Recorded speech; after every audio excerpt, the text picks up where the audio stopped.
Atos capítulo 11, irmãos, nós vamos ler a partir do verso número 19, Atos 11, a partir do verso 19. Eu peço que os irmãos acompanhem com fé, com atenção, com interesse. Afinal de contas, é a palavra do Senhor para a nossa vida, para o nosso coração. Nos diz assim: os que foram dispersos a partir da perseguição que começou com a morte de Estevão, se espalharam até a Fenícia, Chipre e Antioquia, não anunciando a palavra a ninguém que não fosse judeu. Alguns deles, porém, que eram de Chipre e de Cirene, e que foram até Antioquia, falavam também aos gregos, anunciando-lhes o evangelho do Senhor Jesus. A mão do Senhor estava com eles, e muitos crendo se converteram ao Senhor.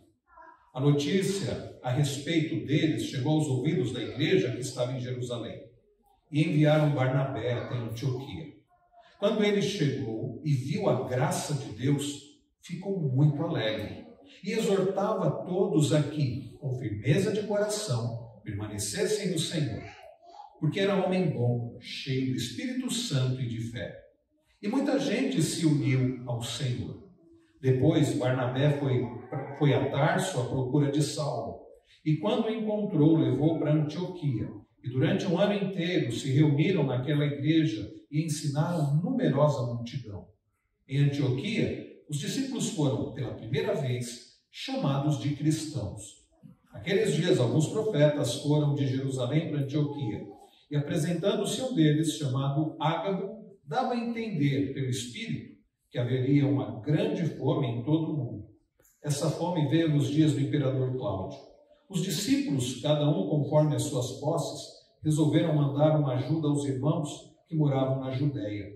E eles o fizeram, enviando essa ajuda aos presbíteros por meio de Barnabé e Saulo. Queridos, como já foi pedido, orado, que o Senhor fale ao nosso coração através da sua preciosa palavra. Irmãos, eu fiquei pensando muito sobre este texto e vejam como termina o final do versículo, como é o final do versículo 26, diz assim: e em Antioquia os discípulos foram pela primeira vez chamados de cristãos. Os discípulos foram pela primeira vez chamados de cristãos. Essas palavras ficaram na minha mente. Domingo retrasado, um dos pastores lá da igreja pegou esse texto até o verso de número 26, e ele terminou com essa leitura. Eu fiquei pensando sobre isso, o que é de fato um cristão? Enquanto ele pregava, enquanto ele expunha esse texto, eu ficava pensando o que é uma igreja verdadeiramente cristã.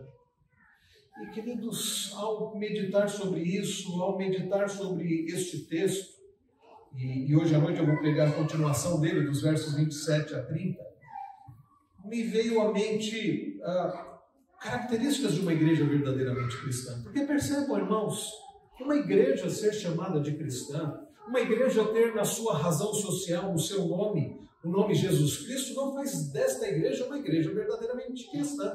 Alguém, por exemplo, que se auto-intitule cristão, não significa que por causa disso ele seja verdadeiramente cristão. E nos dias de hoje, quantas igrejas nós temos que são chamadas de cristãs? Aliás, o nosso país é considerado o maior país cristão do mundo. O que é ser cristão? O que é uma igreja verdadeiramente cristã? Ao olharmos para esse texto, queridos, nós podemos destacar as características de verdadeiros cristãos ou de uma igreja verdadeiramente cristã. Hoje, em resumo, nesta manhã, nós veremos que são chamados de cristãos com razão aqueles que obedecem a Cristo e que de fato se parecem com Cristo. Eu vou repetir. São chamados de cristãos com razão aqueles que verdadeiramente obedecem a Cristo e se parecem com Cristo. Nós vamos ver isso em 3 partes. A primeira delas é chamados de cristãos com razão, pois obedeciam a Cristo, proclamando e ensinando a palavra do Senhor. Irmãos, neste livro, o livro de Atos, alguns denominam como Atos dos Apóstolos, outros disseram que seria melhor ser chamado de Atos do Espírito Santo. Neste livro, nosso irmão Lucas, há quase 2000 anos, ele registrou, depois de ele ter registrado no Evangelho os ensinos de Jesus, os feitos de Jesus quando Jesus esteve aqui, no livro de Atos, Lucas registra os feitos de Jesus não mais estando presencialmente aqui, mas através do seu Espírito na vida e através da vida da sua igreja. Eu acho interessante pensar em Atos dessa forma. Nós temos em Atos as ações de Jesus, não agora presencialmente neste mundo, mas através do seu Espírito na vida e através da vida da sua igreja. Então, Atos, nós temos Jesus, o trabalho de Jesus que continua. Jesus, quando nós olhamos, por exemplo, para o capítulo 1 de Atos, nós vemos que Jesus sobe aos céus. Mas, conquanto Jesus tenha subido aos céus, ele continua agindo, não é verdade? Ele continua transformando, ele continua convertendo, ele continua santificando, ele continua guiando a sua igreja. Ele o faz através da sua palavra, ele o faz através do seu Espírito, ele continua, queridos, ensinando, e ele o faz através da sua igreja. Jesus continua agindo nesse mundo. Ele tem feito isso através da sua igreja. Ao longo de mais de 2000 anos, ele tem feito isso através da sua igreja. E percebam, queridos, quando nós lemos desde o capítulo 1, nós podemos ver Jesus agindo, como eu disse, através do seu Espírito na vida e através da vida da sua igreja. No capítulo 1, Jesus sobe aos céus, Jesus dá algumas palavras aos seus discípulos ali, e uma das palavras, se os irmãos perceberem, Jesus diz assim, no famoso Atos 1:8, vocês receberão poder ao descer sobre vocês o Espírito Santo, e vocês serão minhas testemunhas, tanto em Jerusalém como Judeia e Samaria, até os confins da terra.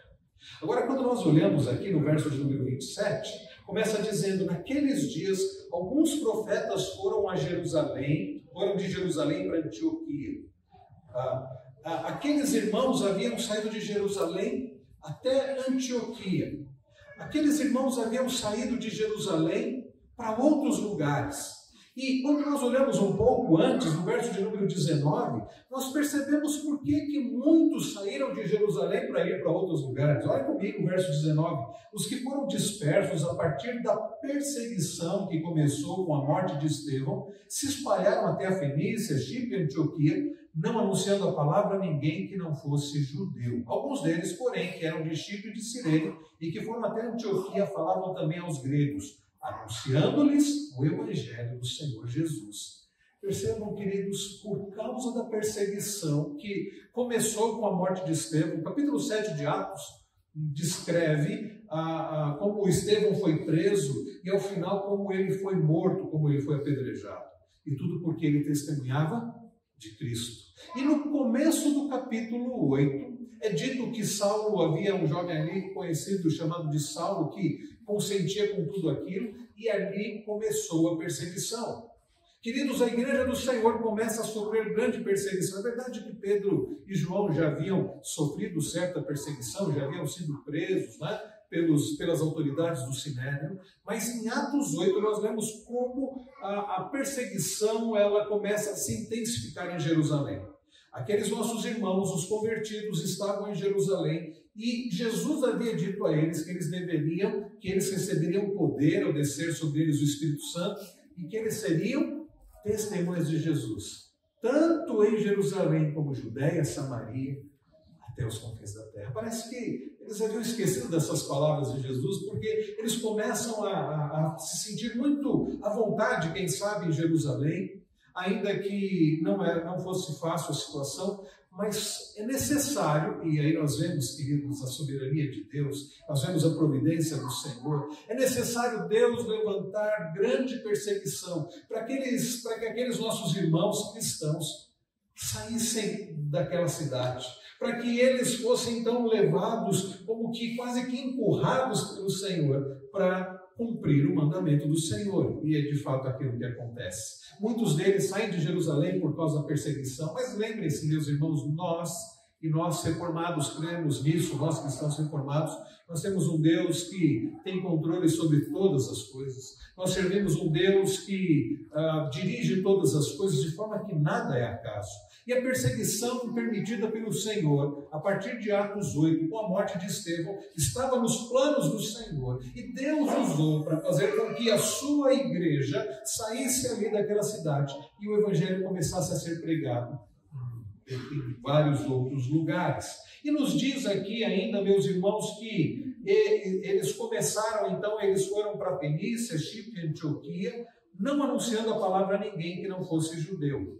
É interessante que parte daqueles nossos irmãos, judeus convertidos ao cristianismo, eles começaram a pregar. Eles foram para outras localidades, foram, por exemplo, para Antioquia, né, da Síria. Hoje, essa região está entre a fronteira ali da Turquia e da Síria. E eles começaram a pregar, mas para quem? Para outros judeus. E até natural, de certa forma natural, né, que isso acontecesse. Pessoas buscando outros da sua mesma cultura,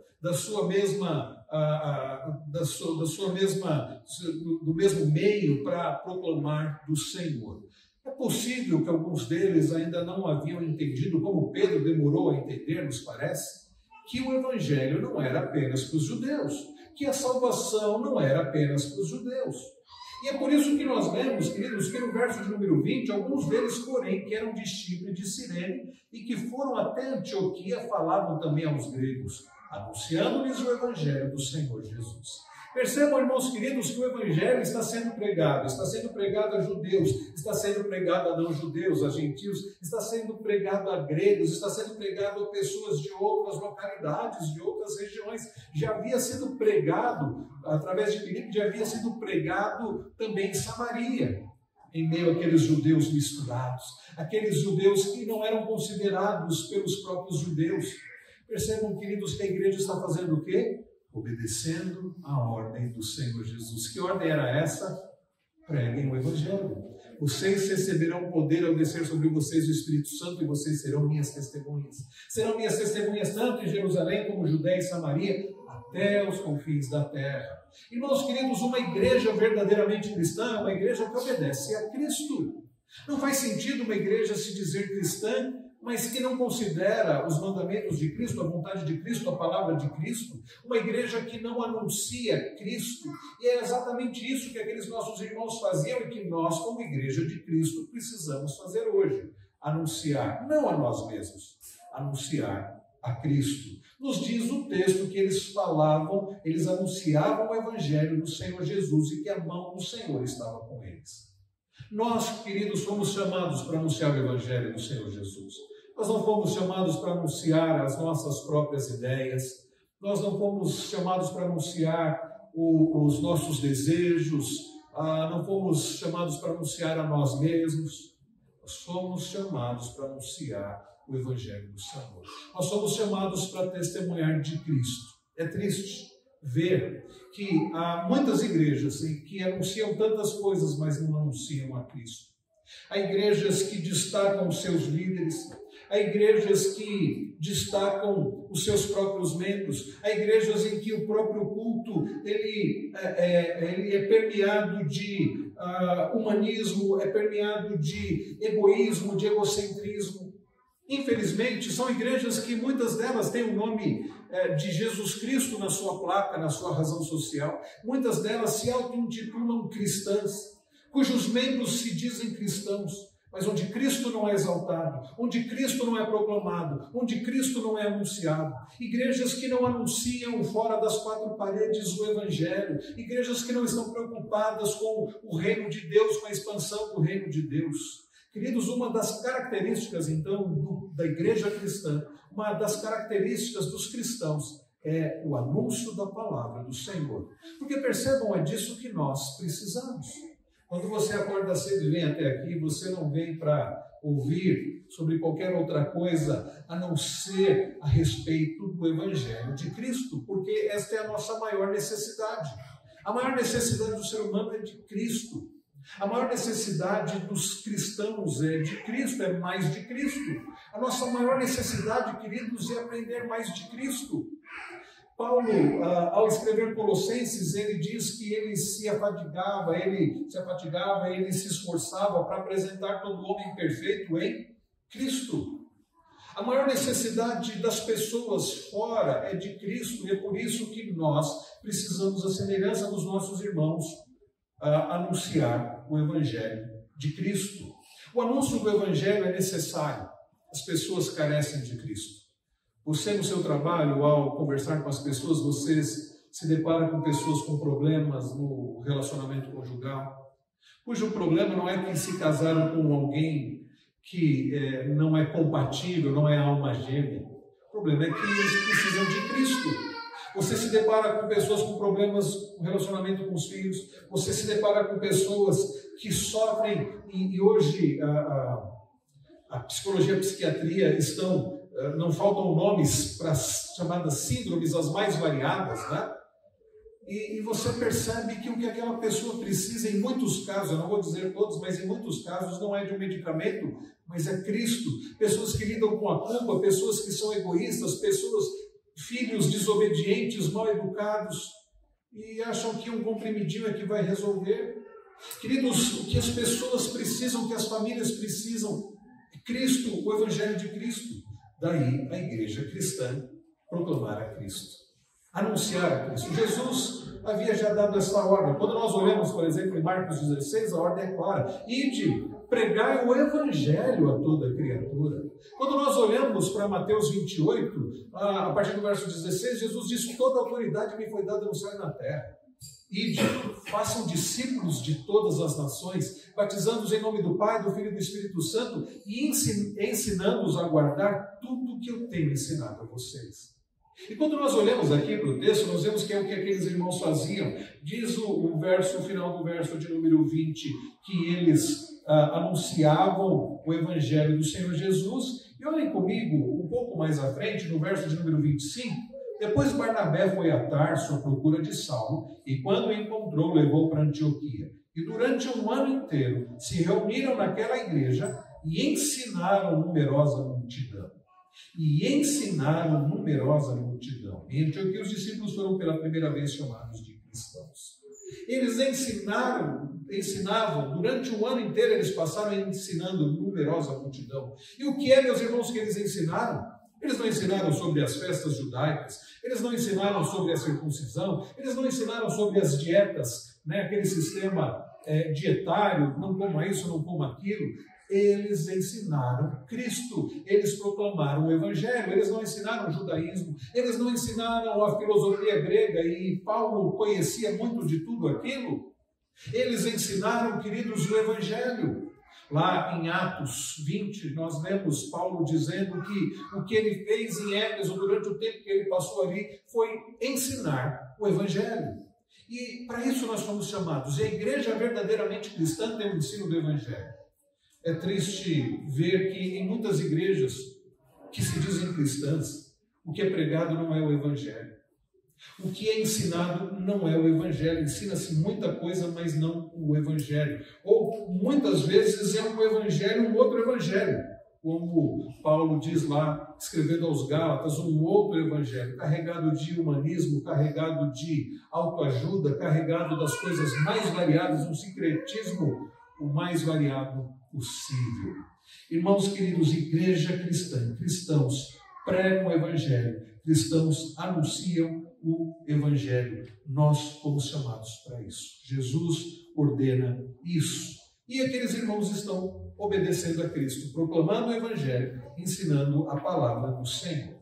Mas em segundo lugar, queridos, nós aprendemos que, chamados de cristãos com razão, pois viviam humildemente na dependência do Senhor. Uma igreja verdadeiramente cristã não apenas anuncia o Evangelho, que é uma das características, uma das marcas que os reformadores chegaram a um consenso de uma igreja verdadeiramente cristã, a pregação fiel do Evangelho, mas uma igreja verdadeiramente cristã, além de proclamar a palavra do Senhor, ensinar a palavra do Senhor, é uma igreja que vive na dependência do Senhor em humildade. Não basta obedecer a Cristo, é preciso também, meus irmãos, dependermos de Cristo. Olhem comigo agora, a partir do verso de número 21, nos diz o texto: a mão do Senhor estava com eles, e muitos credos se converteram ao Senhor. A notícia a respeito deles chegou aos ouvidos da igreja que estava em Jerusalém, e enviaram Barnabé até Antioquia. Quando ele chegou e viu a graça de Deus, ficou muito alegre, e exortava todos aqui, com firmeza de coração, permanecessem no Senhor, porque era homem bom, cheio do Espírito Santo e de fé. E muita gente se uniu ao Senhor. Irmãos, ao que tudo indica, os apóstolos ficavam em Jerusalém, e de Jerusalém. Então Jerusalém era como a base ali, né, da liderança da igreja. E quando eles ficaram sabendo, como diz o verso 22, a respeito do que Deus estava fazendo ali naquele lugar, como o evangelho estava sendo pregado, como pessoas estavam sendo transformadas pelo poder do Senhor, aquela notícia chegou então aos ouvidos da igreja que estava em Jerusalém e logo enviaram Barnabé até Antioquia. E percebam no verso de número 23, diz que Barnabé, ao chegar, o que ele contempla ali, meus irmãos, ele contempla a graça de Deus. Barnabé, um homem bom, cheio do Espírito Santo e de fé, o mesmo Barnabé que havia auxiliado Saulo ou Paulo na conversão, agora ele é enviado até Antioquia e com um coração de servo, ao olhar para o que Deus estava fazendo na vida daquelas pessoas em Antioquia, ele se alegra, ele consegue enxergar que aquilo era a graça do Senhor. Sabe, irmãos, Barnabé demonstra que ele tinha um coração que de fato era um coração cristão. Porque quando a gente fala de cristão, o cristão é um seguidor de Cristo, cristão é um imitador de Cristo, é um discípulo de Cristo. Há quem diga que o termo cristão também possa ser definido como um pequeno Cristo. E Barnabé, então, ao olhar aquilo, ele, ao invés, por exemplo, dele sentir inveja e olhar aquilo e dizer, escuta, mas que trabalho é esse? Não fomos nós que trabalhamos aqui, não foi o meu trabalho aqui, não foi Pedro, não foi... Mas por que o trabalho está crescendo aqui? Barnabé não fica com inveja daquela situação. Barnabé consegue enxergar que é a graça de Deus.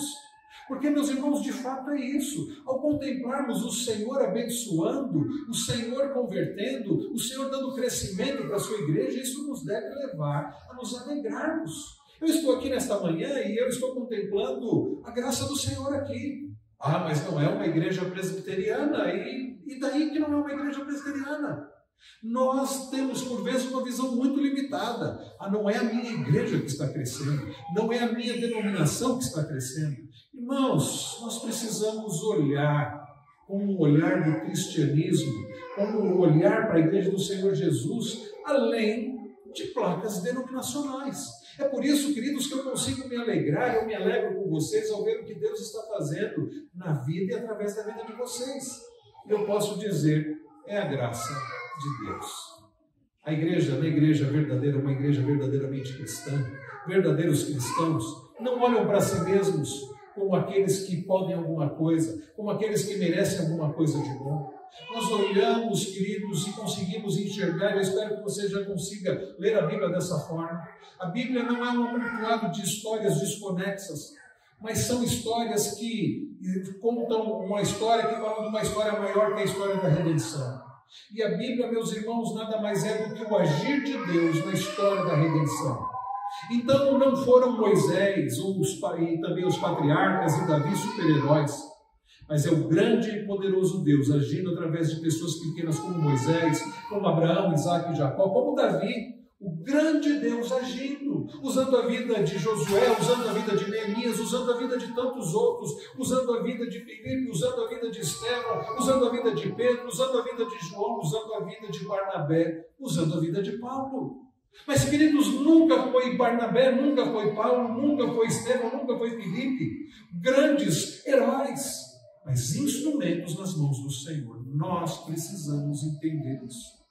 A igreja verdadeiramente cristã entende que é totalmente dependente do Senhor. E o que acontece de bom nada mais é do que o agir do Senhor pela graça do Senhor. E Barnabé consegue enxergar isso por bondade do Senhor, como nós vimos no verso de número 23, e ele fica muito alegre. Ele enxerga que aquilo é graça de Deus e ele fica alegre. Ele não fica com inveja, ele não fica triste, ele não fica enciumado, ele fica alegre, porque Deus está agindo, porque Deus está convertendo pessoas, porque Deus está fazendo crescer a sua igreja. Isso o alegra, como me alegra, como eu disse, meus irmãos, ver este trabalho aqui. E então, no verso de número, na continuação do versículo, diz que ele exortava a todos aqui, com firmeza de coração, permanecessem em quem? No Senhor. Barnabé não diz assim, olha, vocês estão com uma boa liderança aqui, gente. Permaneçam firmes nessa liderança. Olha, essas pessoas aqui, o fulano de tal, esse aqui, eu ponho minha mão no fogo por ele. Então, fiquem firmes nele, confiem nele. Barnabé não diz nada disso. Barnabé não diz assim, agora eu cheguei, vocês olhem para mim, fiquem firmes em mim. Barnabé diz, fiquem firmes no Senhor. Porque Barnabé entendia que a igreja era do Senhor. Barnabé entendia que o poder era do Senhor. Barnabé entendia que o agir era do Senhor e que a glória deve ser dada somente ao Senhor. Ainda há pouco nós lemos Apocalipse 5, os seres viventes e os anciãos, numerosa multidão, proclamando o quê? Digno é o Cordeiro que foi morto de receber honra, glória, poder. Queridos, a glória não é para nós. E nós reformados, cristãos reformados, aprendemos isso e precisamos entender e viver isso. A glória do Senhor. Quem nos dá sustento, quem nos dá força é o Senhor. Não somos líderes da igreja. Não somos nós, e é claro que Deus usa as nossas vidas, com certeza, nós cremos nisso, daí a importância de congregarmos. Mas, irmãos, nós precisamos estar firmes no Senhor. Barnabé encoraja aqueles irmãos a que permanecessem firmes no Senhor. E na continuação ainda do versículo, aliás, do versículo seguinte, diz, porque era homem bom, cheio do Espírito Santo e de fé, e muita gente se uniu ao Senhor. O texto não diz, e muita gente se uniu a Barnabé, e muita gente se uniu aos demais cristãos que saíram de Jerusalém por Antioquia. Muita gente se uniu ao Senhor. Irmãos queridos, a igreja do Senhor, a obra do Senhor, o poder é do Senhor. Jesus, por isso que lá em Mateus 28, ele começa dizendo, toda autoridade me foi dada no céu e na terra, verso 16.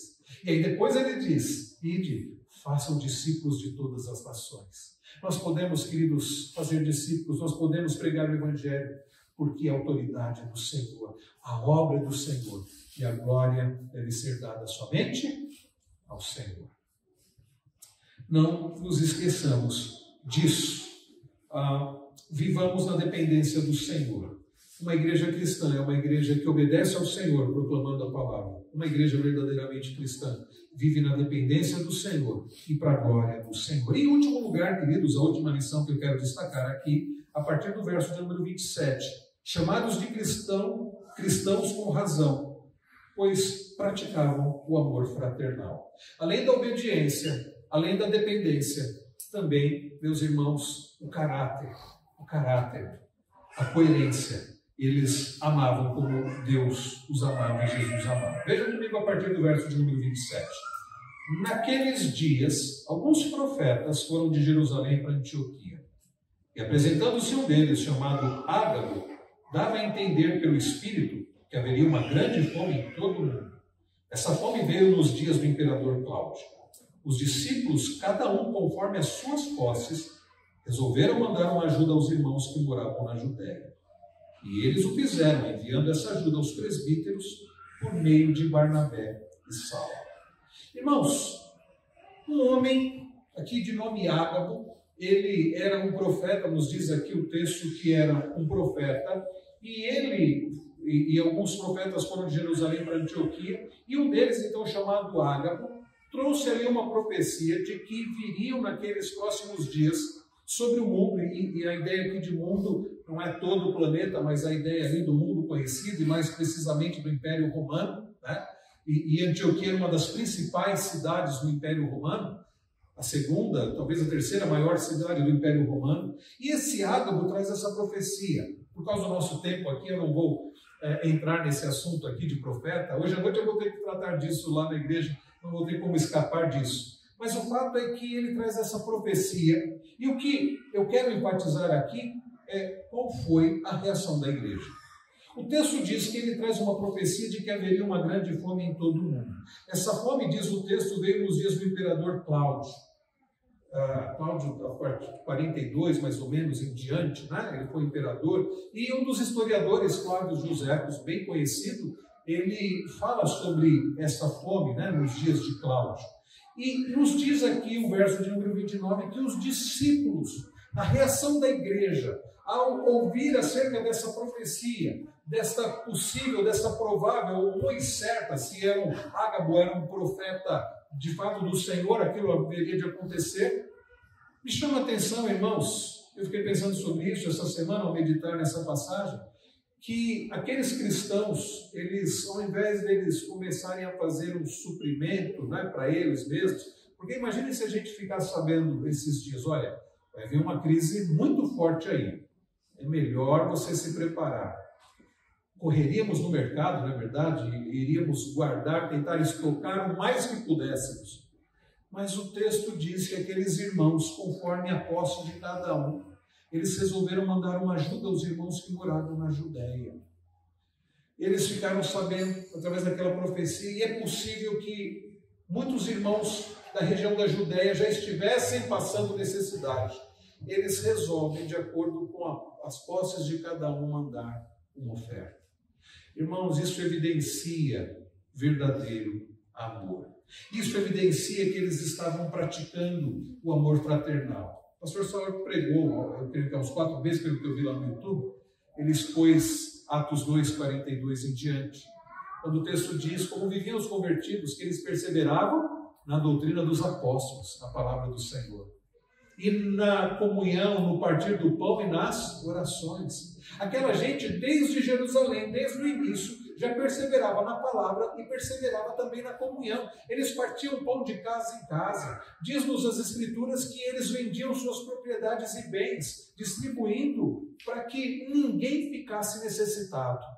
É interessante, irmãos, como eles obedeciam o mandamento do Senhor. Lá em João 15:12, Jesus diz: o meu mandamento é este, que vocês amem uns aos outros assim como eu os amei.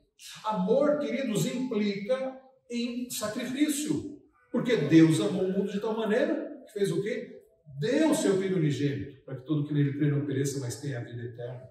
Irmãos, o amor bíblico não é um mero sentimento. Ah, como eu gosto de fulano de tal, espero que ele se dê bem. Como eu gosto de fulano de tal, que pena que ele está sofrendo. E a pessoa tem, Tiago diz isso, né? Não faz sentido.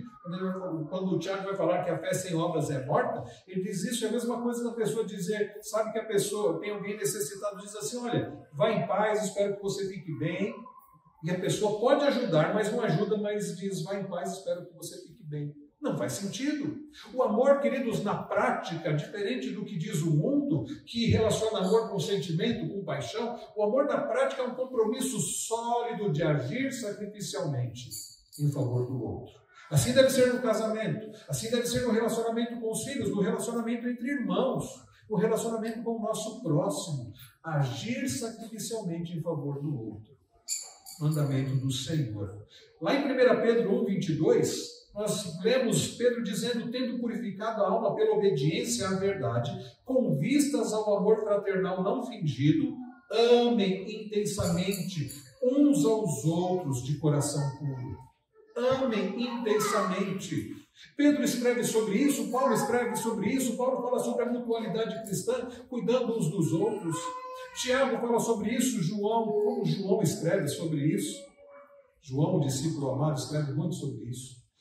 Todos repetindo os mandamentos de Cristo, que devemos amar uns aos outros. Nisso vocês conhecerão que vocês serão conhecidos como meus discípulos, como cristãos, se vocês amarem uns aos outros. Aqueles nossos irmãos, nos dias de Barnabé, eles demonstravam um amor verdadeiro. Quando eles, sabendo da necessidade de irmãos que talvez eles nem conhecessem, eles enviam uma oferta. E eles não enviam uma oferta aqui é necessário colocar aqui, observar que diz o texto, resolveram mandar uma ajuda aos irmãos, e no início do verso 29, cada um conforme as suas posses. Não é que, eu vou ficar sem nada, ou eu vou dar só um pouquinho do que eu tenho, uma ideia de proporcionalidade. Eu vou auxiliar conforme as condições que eu tenho.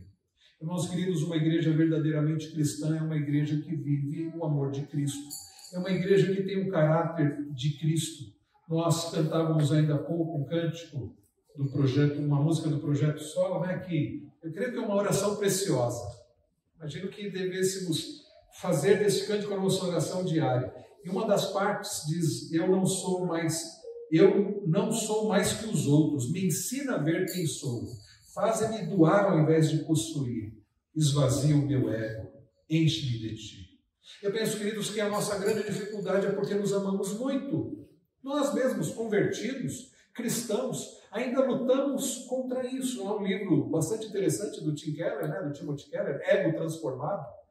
Não sei quantos de vocês já leram, mas me chamou muito a atenção nesse livro quando o falecido, até faleceu há não muito tempo, Timothy Keller, ele disse que o nosso desafio não é pensar positivamente ou pensar negativamente a respeito de nós mesmos. Nosso desafio é não ficarmos pensando em nós mesmos. O nosso ego nos leva a pensarmos muito em nós mesmos, nos amarmos muito. E Jesus nos desafia a amar a Deus sobre todas as coisas e ao próximo como a nós mesmos, que Mateus 22, a partir do verso 37. Queridos irmãos cristãos, cristão, você foi chamado pelo Senhor para ser um proclamador, para testemunhar dele. Cristão, você foi chamado para não somente proclamar do Senhor, mas como nós aprendemos aqui, para viver na dependência dele, sendo usado por ele para a glória dele. Cristão, você foi chamado para amar a Deus e para amar ao seu semelhante, a começar pelos seus irmãos. Meu desejo para esta igreja cristã é que vocês, queridos irmãos, continuem assim, continuem proclamando a palavra, vivendo a palavra, ensinando a palavra, como tem sido aqui nesta comunidade, nessa igreja. Eu desejo que vocês continuem vivendo na dependência do Senhor. Eu creio que este trabalho, pela graça de Deus, vai crescer, vai prosperar, mas nunca olhem achando como somos bons. Enxerguem como Barnabé enxergou a graça de Deus. Enxerguem e glorifiquem ao Senhor. O meu desejo para vocês, irmãos, é que vocês continuem vivendo em amor e cresçam ainda mais. Nós entendemos que essas são marcas de uma igreja cristã, mas que são marcas a serem ainda mais desenvolvidas. Nós, cristãos reformados, entendemos que somos salvos pela graça, justificados pela fé em Cristo Jesus pela graça, mas agora vivemos no processo de santificação, no poder do Senhor, no fortalecimento de Cristo. Então, que o Senhor continue fazendo vocês crescerem na proclamação da palavra, que o Senhor continue fazendo vocês crescerem na dependência dele, e que o Senhor continue fazendo vocês crescerem e se desenvolverem no amor do Senhor. Vamos orar? Aqueles que puderem, eu convido para que fiquem em pé, para nós orarmos e recebermos a bênção do Senhor. Pai bendito, Pai celestial, eu quero agradecer ao Senhor por nesta manhã tão preciosa.